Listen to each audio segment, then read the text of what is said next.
साथियों नमस्कार, स्वागत है आपका। साथियों, आपकी सीटेट परीक्षा के लिए हिंदी भाषा की एक और प्रैक्टिस सेट के साथ मैं उपस्थित। आज प्रैक्टिस सेट संख्या 9। साथियों, इसमें भी अत्यंत महत्वपूर्ण और चुनिंदा 30 प्रश्न हैं। यह प्रश्न आपकी परीक्षा के लिए बहुत उपयोगी होने वाले हैं। तो आइए देखते हैं आज का पहला प्रश्न। साथियों, आज का पहला प्रश्न है, बच्चों के भाषा प्रयोग में होने वाली त्रुटियों के संबंध में कौन सा कथन उचित नहीं है।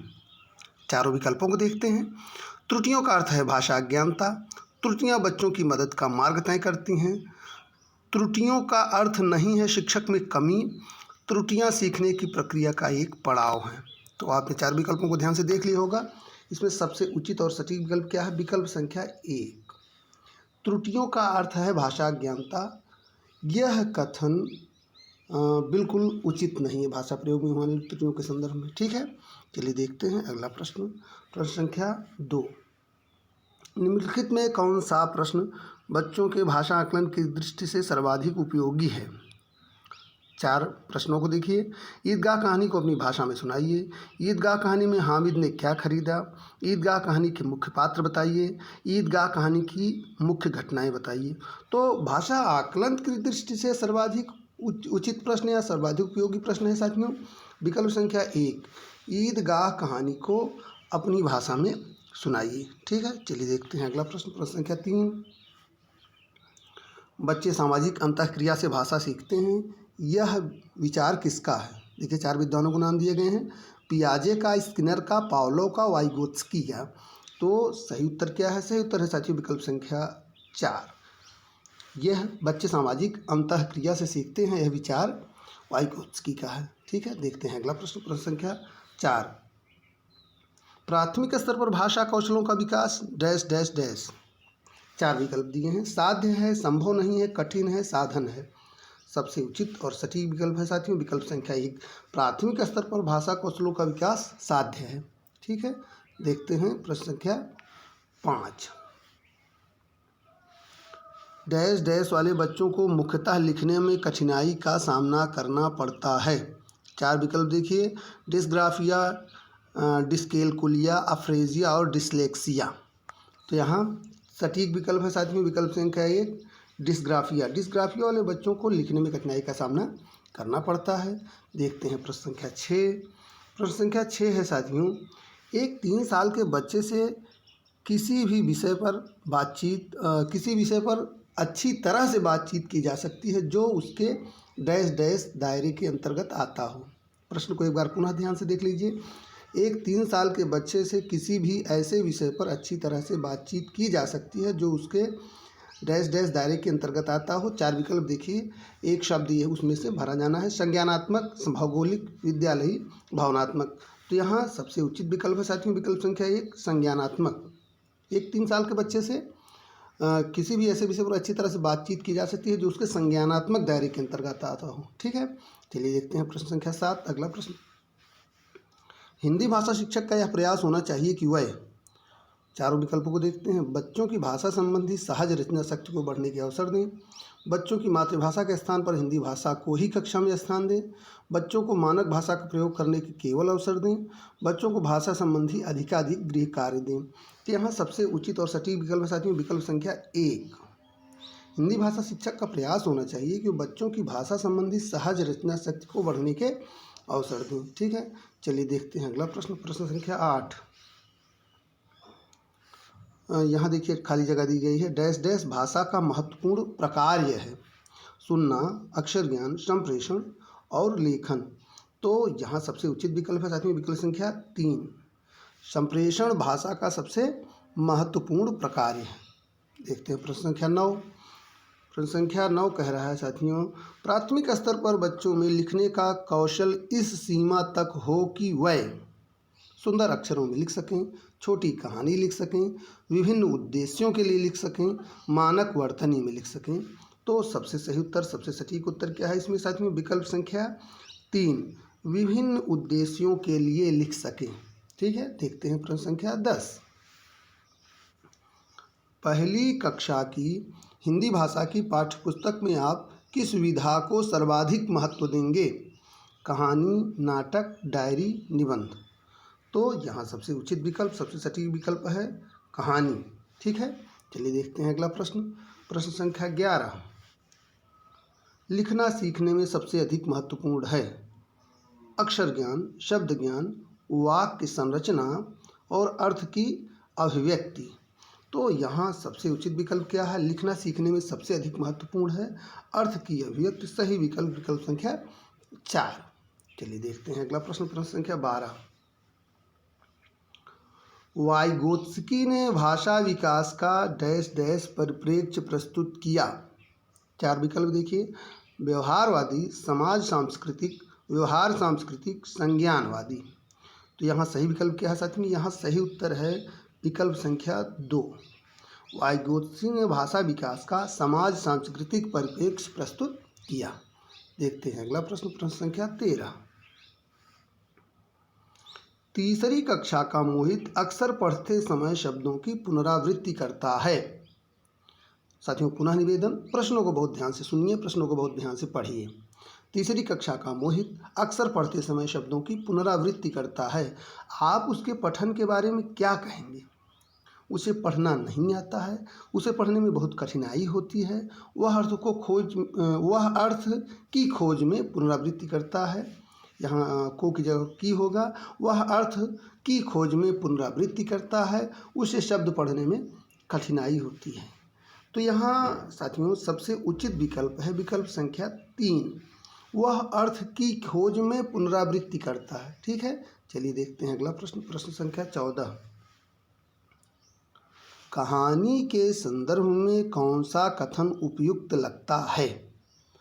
कहानी में संवाद होना आवश्यक है, कहानी में शुरुआत होना आवश्यक है, कहानी में शुद्ध भाषा होना आवश्यक है, कहानी में कथानक का होना आवश्यक है। तो यहाँ सबसे सटीक सबसे प्रभावी विकल्प है साथियों विकल्प संख्या 4। कहानी में कथानक का होना आवश्यक है। चलिए देखते हैं अगला प्रश्न। प्रश्न संख्या 15, भाषा सभी विषयों के डैश डैश में है, पढ़ने अध्यायों केंद्र प्रारंभ। तो इसका सही उत्तर क्या है साथियों? इसका सही उत्तर है विकल्प संख्या 3। भाषा सभी विषयों के केंद्र में है। ठीक है, चलिए देखते हैं अगला प्रश्न। प्रश्न संख्या 16, आपकी दृष्टि में अभ्यास पाठ को समझने में मदद करते हैं, बच्चों को तार्किक बनाते हैं, बच्चों को भाषा के बारे में बताते हैं, बच्चों को उत्तर देना सिखाते हैं। यहाँ साथियों सबसे प्रभावी विकल्प जो है वह है विकल्प संख्या 1। सबसे प्रभावी विकल्प क्या है? विकल्प संख्या 1। अभ्यास पाठ को समझने में मदद करते हैं। ठीक है, देखते हैं अगला प्रश्न। प्रश्न संख्या 17, यदि आपकी कक्षा में दृष्टिबाधित बच्चे हैं तो आप उन्हें विशेष सहानुभूति से पढ़ाएंगे, उन्हें पढ़ने के उपयुक्त साधन देंगे, उन्हें सभी बच्चों से अलग गतिविधि देंगे, उनसे कम गतिविधि कराएंगे। तो यहाँ सबसे सटीक विकल्प क्या है साथियों? यहाँ सबसे सटीक विकल्प है यदि आपकी कक्षा में दृष्टिबाधित बच्चे हैं तो आप उन्हें पढ़ने के उपयुक्त साधन देंगे। यहाँ सबसे सटीक विकल्प है विकल्प संख्या 2। ठीक है, चलिए देखते हैं अगला प्रश्न। अगला प्रश्न है साथियों प्रश्न संख्या 18, भाषा शिक्षण के संदर्भ में बाल साहित्य का उद्देश्य है बच्चों को जीवन कौशल सिखाना, बच्चों को भाषा के नियमों की जानकारी देना, बच्चों को उत्साही पाठक बनने के लिए प्रोत्साहित करना, बच्चों को साहित्यिक विधाओं से परिचित करवाना।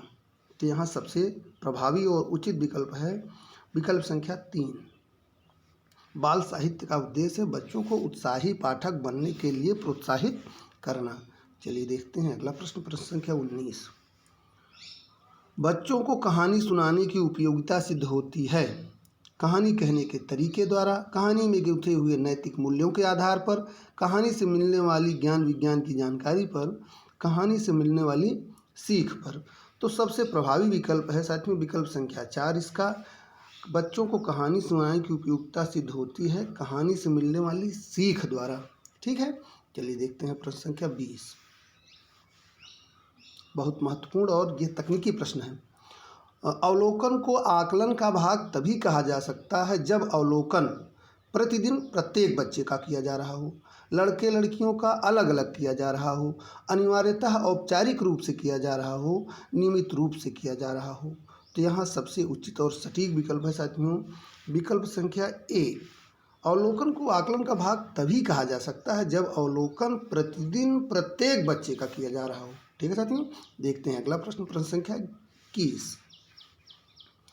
जब बच्चे भाषा से भिन्न कोई विषय पढ़ते हैं तो वह साथ साथ भाषा भी सीखते हैं, साथ साथ परीक्षा की तैयारी भी करते हैं, केवल अवधारणा ही बना पाते हैं, केवल विषय ही पढ़ते हैं।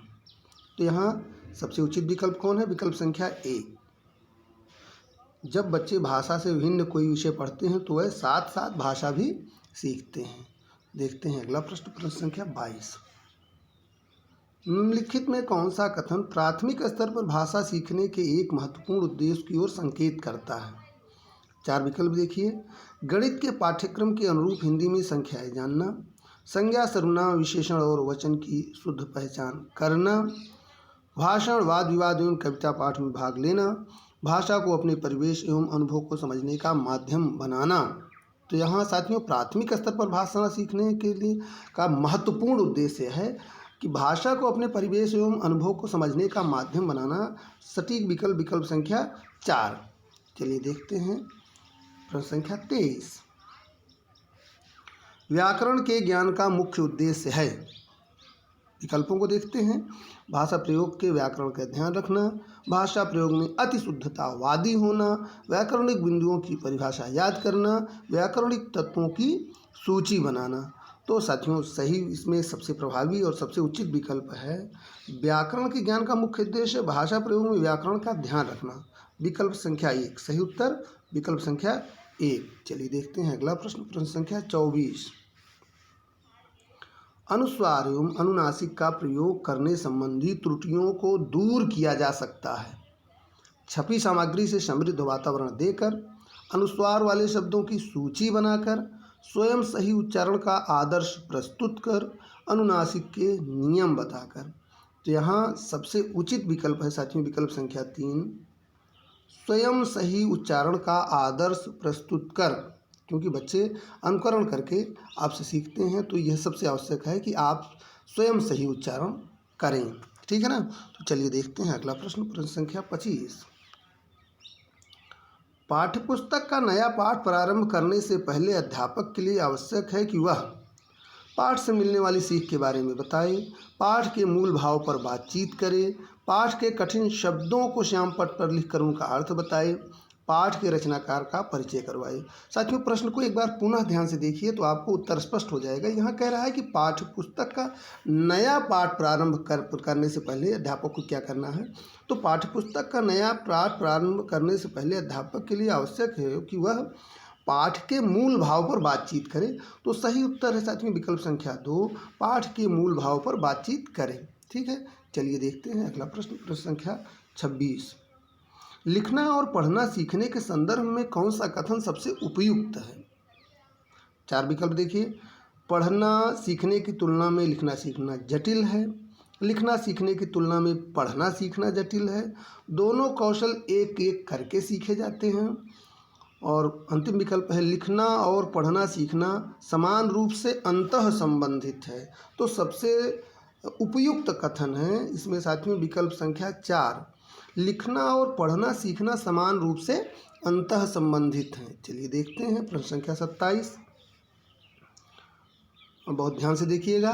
वाणी और लेखन में मूल अंतर यह है कि लिखित भाषा डैश डैश स्तर पर देखी जाती है और डैश डैश होती है। इसमें देखिए 4 विकल्पों, 4 विकल्पों में 2-2 शब्द दिए गए हैं जो इन रिक्त स्थानों पर भरे जाने हैं।